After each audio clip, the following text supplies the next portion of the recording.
నమస్కారం. భారత పార్లమెంట్లోకి అడుగు పెట్టాలంటే ప్రతి సభ్యుడు తప్పనిసరిగా ఒక పని చేసి తీరాలి. అది లేకుండా వారికక్కడ ఎలాంటి అధికారమో ఉండదన్నమాట.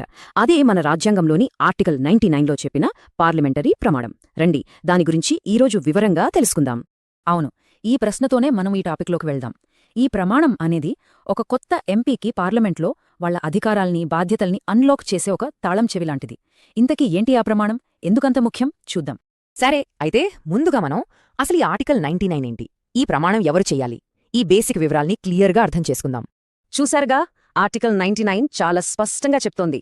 పార్లమెంట్ సభ్యుడిగా సీటు తీసుకోవాలంటే ముందుగా ప్రమాణం చేయాల్సిందే. ఇది ఆప్షనల్ కాదు, కంపల్సరీ. ఇందులో ఎలాంటి మినహాయింపులు లేవనమాట. ఇది కేవలం ఒక ఫార్మాలిటీ కాదు, రాజ్యాంగపరంగా ఒక తప్పనిసరి ప్రక్రియ. మరి ఈ రూల్ ఎవరికి వర్తిస్తుంది? లోక్సభ సభ్యులకా? అవును, వాళ్లు తప్పక చెయ్యాలి. మరి రాజ్యసభ సభ్యులకో? వాళ్లు కూడా తప్పనిసరిగా చెయ్యాలి. సింపుల్గా చెప్పాలంటే పార్లమెంట్లోని 2 సభల్లో ఉన్న ప్రతి ఒక్క సభ్యునికి ఇది వర్తిస్తుంది, నో ఎక్సెప్షన్స్. అసలు ఈ ప్రమాణంలో ఏమని చెప్తారు? చాలా శక్తివంతమైన మాటలండి. రాజ్యాంగం పట్ల నిజమైన విశ్వాసం, విధేయత చూపిస్తానని, అలాగే భారతదేశ సార్వభౌమాధికారాన్ని, సమగ్రతను కాపాడతానని వాగ్దానం చేశారు. ఇవి కేవలం మాటలు కాదు, దేశం మౌలిక సూత్రాలకు కట్టుబడి ఉంటామని చేసే ఒక గంభీరమైన ప్రతిజ్ఞ అన్నమాట. ఈ ప్రమాణం ఎలా ఉండాలో రాజ్యాంగంలోని 3వ షెడ్యూల్లో క్లియర్గా ఇచ్చారు. ఓకే, ప్రమాణం ఎంత ముఖ్యమో అర్థమైంది.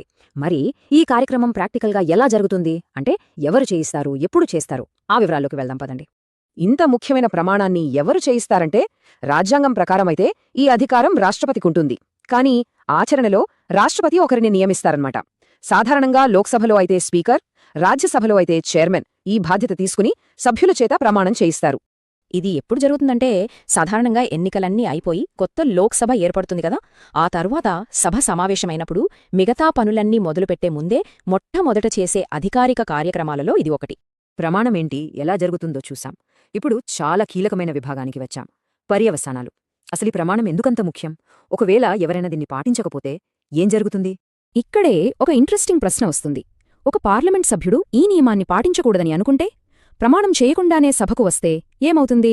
సమాధానం చాలా సింపుల్ అండ్ పవర్ఫుల్. ప్రమాణం లేదా అధికారం లేదు, అంతే. ఒక్క లైన్లో చెప్పాలంటే ఇదే. ప్రమాణం చేయని పార్లమెంట్ సభ్యునికి సభలో కూర్చోడానిక్గానీ, ఓటు వెయ్యడానిక్గానీ ఎలాంటి చట్టబద్ధమైన అధికారం ఉండదు. దీని పర్యవసానాలు కూడా చాలా సీరియస్గా ఉంటాయి.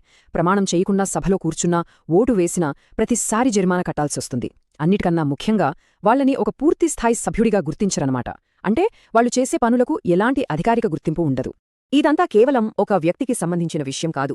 ఈ ప్రమాణం మన ప్రజాస్వామ్య వ్యవస్థకే ఒక రక్షణ కవచం లాంటిది. ఇది రాజ్యాంగం పట్ల విధేయతను, పార్లమెంట్ గౌరవాన్ని, ఇంకా ఎంపీల చట్టబద్ధతను నిర్ధారిస్తుంది. మన ప్రజాస్వామ్య వ్యవస్థను బలంగా ఉంచే ఒక కీలకమైన అంశం. ఇప్పటిదాకా మనం ఆర్టికల్ 99లోని చాలా కోణాలను చూశాం. ఇక ముగింపుగా ఈ ప్రమాణం వెనుక ఉన్న అసలైన శక్తి ఏంటో, దాని ప్రధాన సందేశమేమిటో ఒక్కసారి సంగ్రహంగా చూద్దాం. ఈ ఒక్క వాక్యం మన మొత్తం చర్చకు సారాంశం లాంటిది. ఇది ప్రమాణం యొక్క ఉద్దేశ్యాన్ని చాలా క్లియర్గా చెప్తోంది. పార్లమెంట్లో పాల్గొనడానికి ముందు రాజ్యాంగం పట్ల విధేయతను ప్రకటించడం తప్పనిసరి. That's the bottom line. ఇక చివరగా ఈ ఆలోచింపజేసే ప్రశ్నతో ముగుద్దాం. ఈ ప్రమాణ స్వీకారం అనేది చూడ్డానికి ఒక సింపుల్ ఫార్మాలిటీలా అనిపించవచ్చు. కానీ నిజంగా ఆలోచిస్తే ఇది కేవలం ఒక మామూలు వాగ్దానమా, లేకపోతే మన ప్రజాస్వామ్యానికి పునాదిరాయా? ఏమంటారు?